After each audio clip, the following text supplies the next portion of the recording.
The Anchor Hocking Glass Corporation brings you Crime Photographer.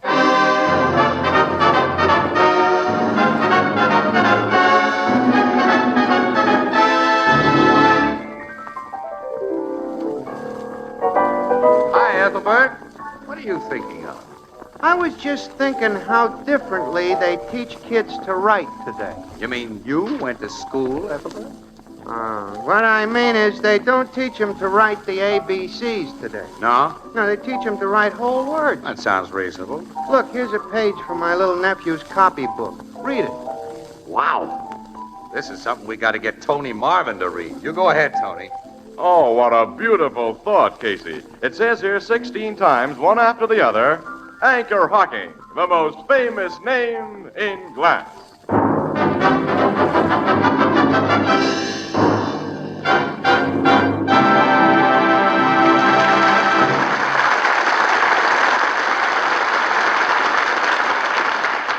Good evening, ladies and gentlemen. This is Tony Marvin. Every week at this time, the Anchor Hocking Glass Corporation of Lancaster, Ohio, and its more than 10,000 employees bring you another adventure of Casey, crime photographer, ace cameraman who covers the crime news of a great city. Our adventure for tonight, Tough Guy.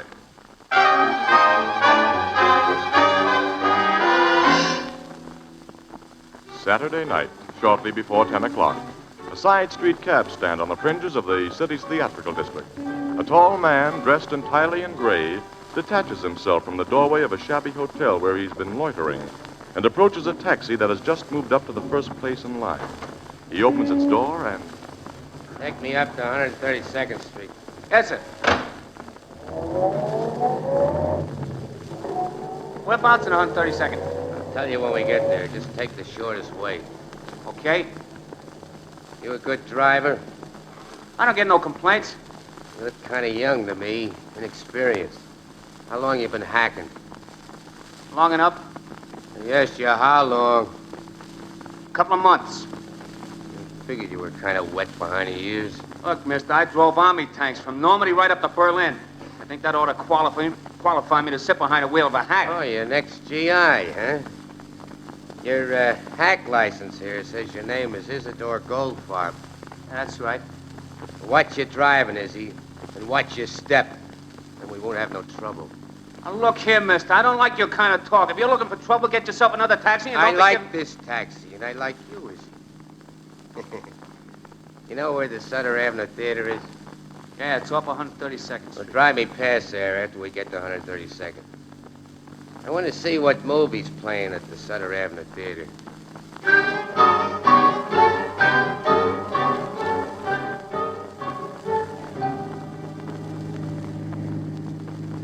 Turn around here, Izzy, and take me past the Sutter Avenue again. I already drove you past that theater twice, mister. What are you going Do to... it a third time. Okay, but what's the big idea? What do you care as long as you get your fare paid? It's a good picture playing at the Sutter Avenue. About cops and robbers. It's exciting, I hear. You like pictures about cops and robbers, Izzy? Yeah, they're all right. Yeah. They're made for jerks like you. Now, wait a minute. They teach you that crime don't pay. Stop here, let me out. Mister, I'll be glad to. Here's $2. So long. Wait a minute, Mac. The meter says 240. You want to make something out of it? Oh, I guess that's a gun you're holding inside your pocket, huh? You start something, you'll find out if it is. I was only kidding about the dough, Sap. Here's a 5 spot. Keep the change and forget you ever saw me. Remember that, punk. So long.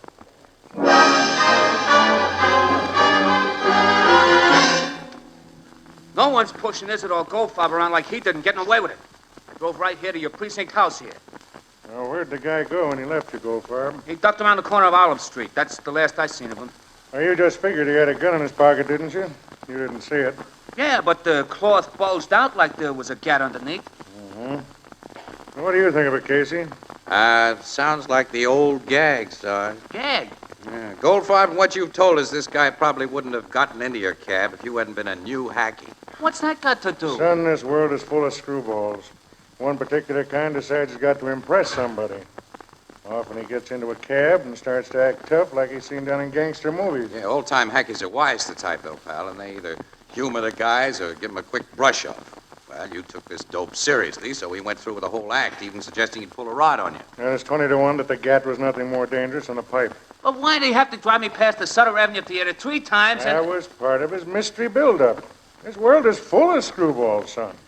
You mean I just been played for sap, then? I think so, because the last thing a real crook wants to do is attract attention from anyone. But I'll take down this guy's description just in case. Yeah, he was tall and skinny. He was dressed all in gray. Light gray hat, dark gray overcoat. Excuse me. Yeah. 47 Precinct Police Station, Sergeant Bonelli speaking. Hold up and murder. Huh? Sutter Avenue Theater? Sutter Avenue. Yes, I've got it. Men will be there in a jump. Goodbye. Hey, what is it, Sarge? What is it? Theater manager and girl cashier stuck up by a lone heist guy dressed all in gray. All in gray? Looks like the gag's on us, Goldfarb. Now, you stick with us. We may need you. Right. Olson? Yeah? Rush a detail over to the Sutter Avenue Theater. Yes, sir. Fogarty? Yeah. Fill out a call to call cars. Pick up slender man about 6 feet tall, wearing light gray fedora and dark gray overcoat. Advise caution, he's a killer. Right. That's right. Hey, who'd he kill, Sarge? The theater manager. I'm calling Captain Logan a homicide. Yeah. I'm getting to that theater with my camera.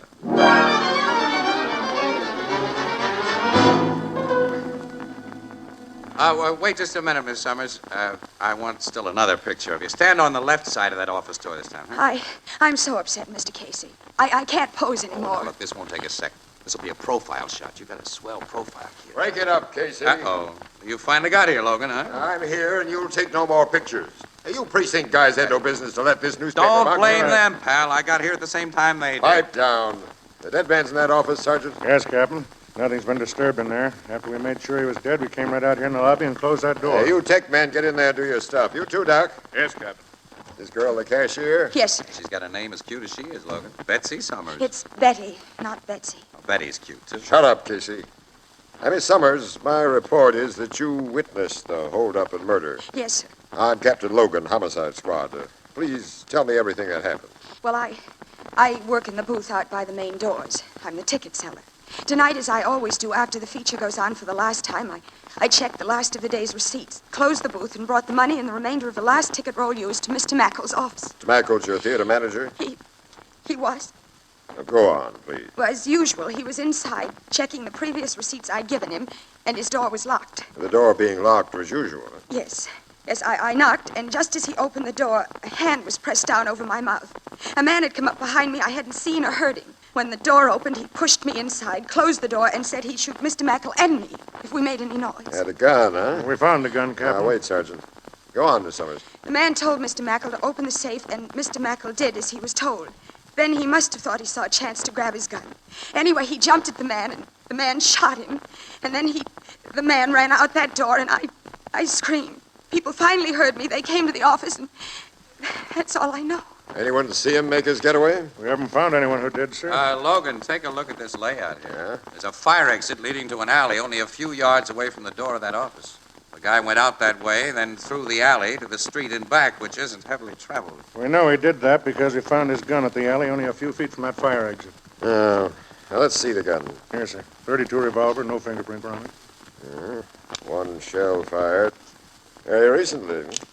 Now, Miss Summers, I understand you were able to provide a good description of the bandit. Well, I can't be sure about his face, Captain. Things happened so quickly, and his hat was pulled down, his overcoat collar turned up, but I am sure about his height, his figure, and his clothes. That's more than most witnesses are sure of. Hey, Logan, have you heard about a previous report made by a cab driver on a mug answering the same description? What's that? A hacky named Goldfarb came to the precinct house just before this job was pulled, Captain. One thing at And a time, you fellas. I want to know about this hacky and about everything else, but first let me get a complete picture of what's happened here. Now, Miss Summers, how much money did the stick-up get away with? I guess about 6,000. Oh, not a bad haul. Now, you say your screams finally brought help to you, Miss Summers. Didn't anyone hear the shot that killed Mackle? No. The picture being shown here, Logan, is a crime picture. At the time the shot was fired in that office, a noisy gun battle was coming over the soundtrack. I see. Well, I'll take a look inside that office now. Captain Logan, Yeah? I've got the guy in gray. You've got... You're nuts putting a pinch on me, copper. Come on, you... That's the man who held us up, Captain. He's the man who shot Mr. Mackle. What's this babe talking about? I never saw her before. I saw you. I recognize your clothes. You're the killer. You're Shut crazy. up! Where'd you find this guy, officer? I spotted him in the crowd outside. I was there for the same reason the crowd is. I heard there'd been a stick-up. Shut up, I said.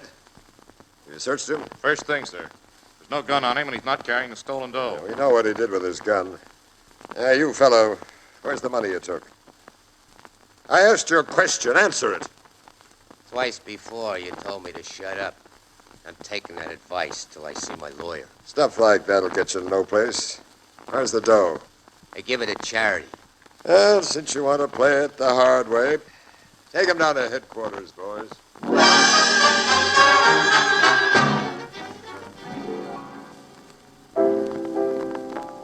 Hey, Ethelbert, have Walter bring me up another cup of coffee, will you? Sure, Casey. Hey, Walter! Another cup of Java for this guy who never gets his breakfast before noon.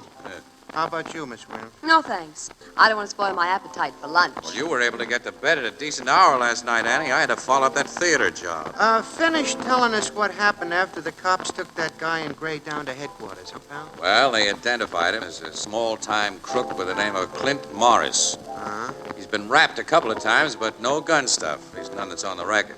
Goldfarb, the hacky, positively identified him as the tough guy he drove past the Sutter Avenue Theater 3 times.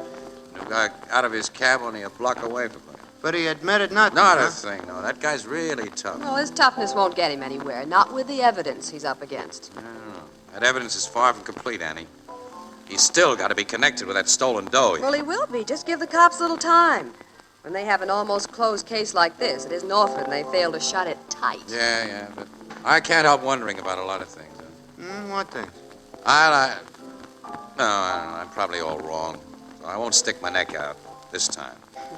But when and if I ever get that second cup of coffee, Annie, let's you and me go down to headquarters and see what's happened since last night.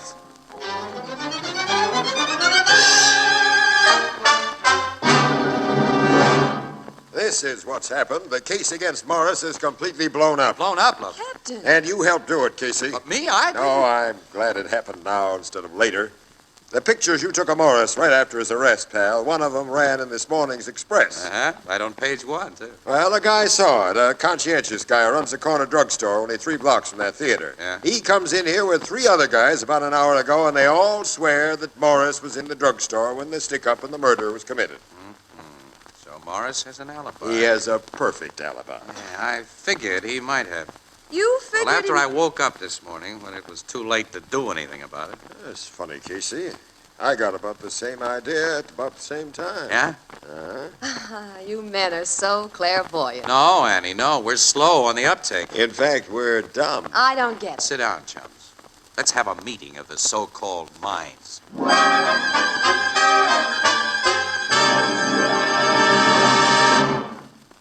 Here's how to brighten up your breakfast table for years to come at a cost of only $1 or $2. Get a few cups and saucers, a few plates of gay, colorful jadeite. Yes, jadeite, the revolutionary new dinnerware developed by Anchor Hocking. Jadeite is a delicate, inviting green in color. It has the texture of rare and costly porcelain. Yet jadeite is as strong and heat-proof as the Fire King oven glass you use for baking. And jadeite is incredibly low in price. For instance, a cup and saucer cost only 15 cents for the 2 pieces, and a complete 35-piece dinner service for 6 is yours for less than $5. Ask for jadeite at your favorite chain store, department store, hardware store, or any store selling chinaware and glass. Remember jadeite, spelled Jadeite. Jadeite, newest triumph of Anchor Hocking. The most famous name in glass.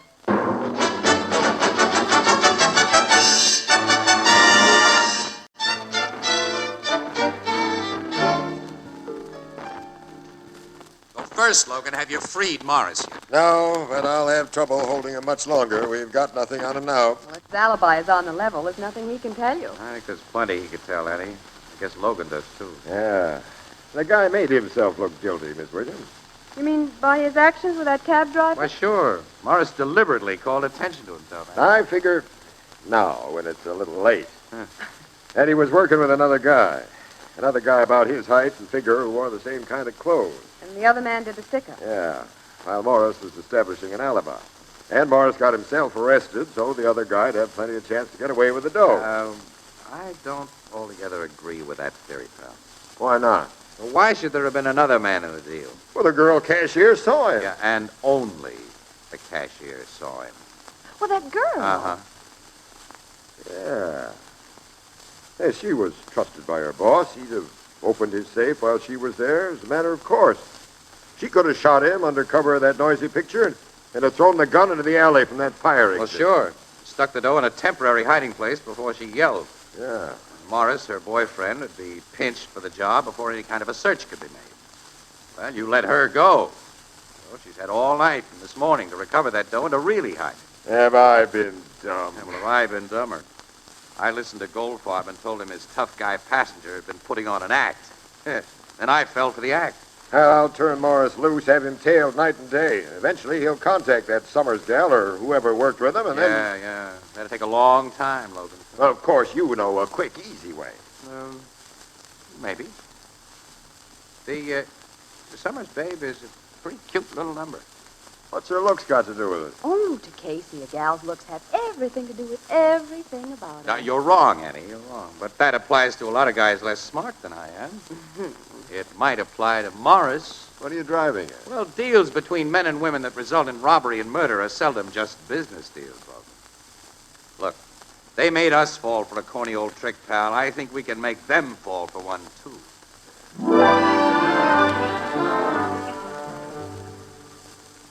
I know my right, Captain. You got no excuse for keeping me here. 2 days ago, you learned I had an alibi, that I couldn't have pulled the theater stick up. Now, you gotta let me go. Take it easy, Morris. We can hold you on suspicion. Casey, this guy denies everything. Mm-hmm. He sounds on the level to me, Logan. You don't know his kind like I do. I am on a level. Oh, look, Casey, you're not a cop. You must know I'm getting a raw deal here. Can't you do something through your paper? Oh, no, I'd like to, Morris, but you know how things are. Yeah, sure. You gotta string along with these coppers or you don't get news or pictures.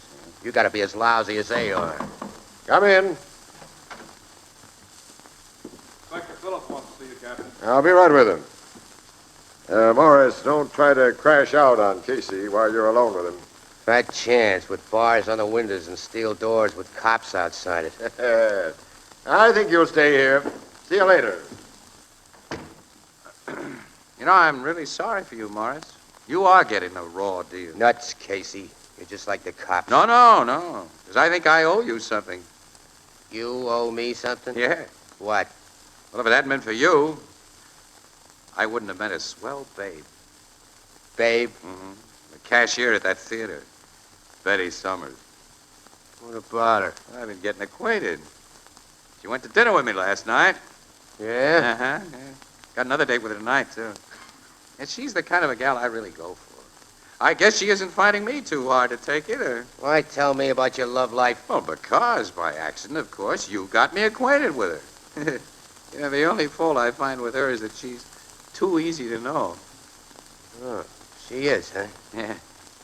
Well, all I know or care about her is that she made a phony identification of me. Well, she doesn't admit it was a phony. You're nuts. How could you claim otherwise when my alibi's been proved? Haven't the cops told you? Cops don't tell me anything. Hey, look. That gal doesn't really hold out on me being the guy. Oh, I shouldn't have mentioned that. I didn't know. So that's why they're still keeping me here. And she's going places with you. Well, going places with me has nothing to do with her insistence that you were the stick-up man, in spite of your alibi. Well, thank her for what she's doing when you see her tonight, Casey. Tell her I don't forget little favors like that. Hey, you're not threatening my gal, are you? Your gal? No. I'm not threatening anybody, Casey.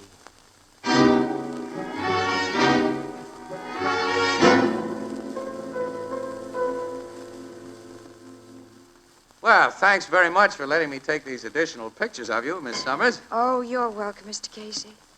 You know, it's an awful nice little apartment you have here. It's comfortable. The rent's cheap. That's good. That's all a working gal can ask for. Which reminds me, I gotta be getting to work. You'll excuse me, of course. Oh, sure, yeah. I'll be on my way right away. Say, I guess it isn't easy for you to go back to that theater every day after what happened. No. No, 'tisn't. I think I'll have to give it up and get another job. Uh-huh. By the way, the papers say that the police are still holding that man, that Morris, that I was so mistaken about. Oh, yeah. They may hold on to him for quite a while. Why? It's been proved he couldn't have shot Mr. Mackle and stolen that money. Well, off the record, Miss Summers, the cops have an idea he may have been working with the real heist guys, eh? But if he was, he's got no big worries, and he knows it. You know, that Morris is a smart guy. What do you mean? Well, even if it can be proved that he connived in the crime, his alibi puts him in the clear as far as a murder rap's concerned. You see, his partner takes the rap all the way along the line. His partner did the killing, his partner took the money, and Morris took an alibi. Pretty dumb, that partner, whoever he is. Don't you think so? Oh, yes, but, Mr. Casey, I thought... What? I thought that when two people plan a crime together, they take the same chance, and if they're caught, both are considered equally guilty. Isn't that the law? Well, in principle, yeah, but not in practice. You see, Morris is an experienced guy, and he protected himself. He's quite a character, that Morris. Miss Summers, as a woman, would you figure that low-browed, sour-looking string bean is hot stuff with a gal? I don't know what you mean. Well, the cops have found out that he's left broken-hearted dames all over the country. He loves them and leaves them, usually with all their dough in his pocket, too. Quite a guy, huh? Oh, say, look at me. I'm chewing the fat here. You want to get started. Well, I'll run along, and thanks again for letting me come up and shoot those extra pictures, Miss Summers. You're welcome, Mr. Casey. So long. Bye.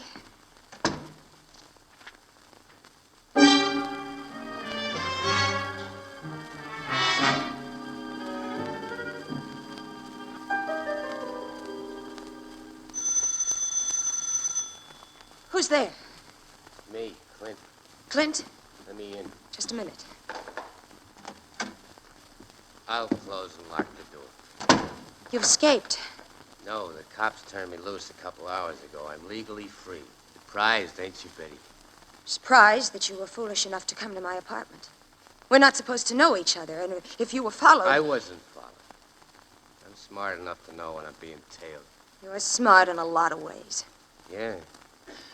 So are you, babe. I wasn't, but I'm learning. You learn fast.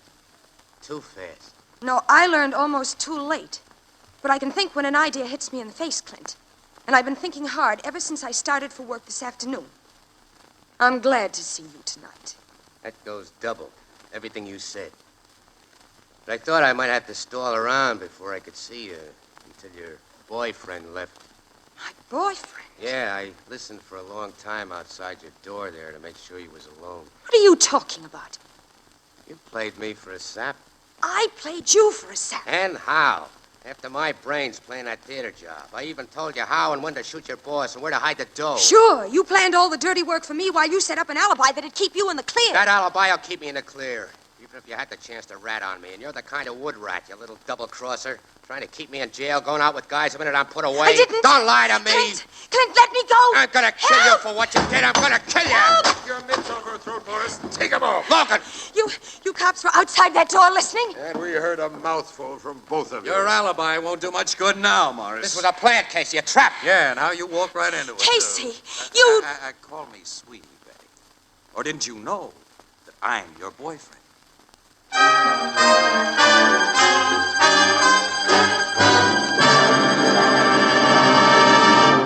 We'll join the crowd at the Blue Note in just a moment. I'd like to remind the thousands of people in the United States listening to this program of one simple fact. You can now buy your favorite brand of beer and ale in a new kind of bottle that requires no deposit and never has to be returned to the store. Because practically every one of you has known the annoyance caused by empty bottles, I repeat, you can now buy your favorite brand of beer and ale in a new kind of bottle which requires no deposit. This new Anchor Glass one-way, no-deposit bottle is light and compact, easy to carry home, takes up little space in your refrigerator.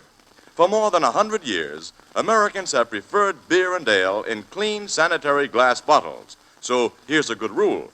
When buying beer and ale, always demand glass bottles. And remember, you can now buy your favorite beer and ale in a new kind of bottle that requires no deposit and never has to be returned to the store. The new Anchor Glass one-way bottle, a product of Anchor Hocking. The most famous names in glass.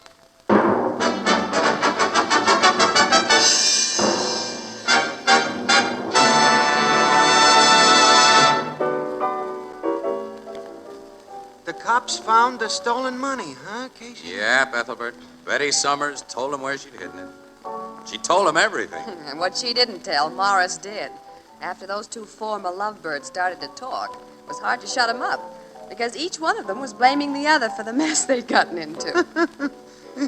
I'll bet they blamed one another most for believing the stuff Casey told each one about the other, huh, Miss Maria? Well, that did seem to be a pretty sore point with them. What made you figure they was that way about one another, Casey, and that you could bust them up the way you did? Well, Casey knows all about love, Ethelbert. He learned from books. Annie, the vernal equinox will soon be here. Spring. You might let me take you for a drive by the seashore on some moonlit night in spring. And? Well, and then if it doesn't rain, Yeah? I might show you some things that can't be learned from books. Oh, Casey, I can hardly wait for spring, moonlight, and guaranteed dry weather. Say, what? You two are spoofing. Why, Ethelbert? I don't approve of spoofing the tender passion. As my sister Edna says, quote, love may not be all it's cracked up to be, but folks who won't give it a try ought to be cracked down on. Unquote, and I got business to attend to. I'm afraid Ethelbert and Sister Edna have something, Casey. Yeah, Annie. Afraid they have. It's almost spring. There's no moonlight, and it's raining. Well, who cares? Let's go.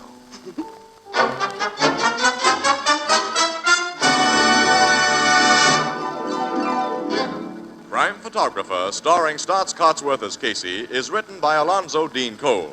It's brought to you each Thursday by the Anchor Hocking Glass Corporation, makers of Fire King Oven Glass, Anchor Glass Containers, Anchor Caps and Closures, all products of Anchor Hocking, the most famous name in glass.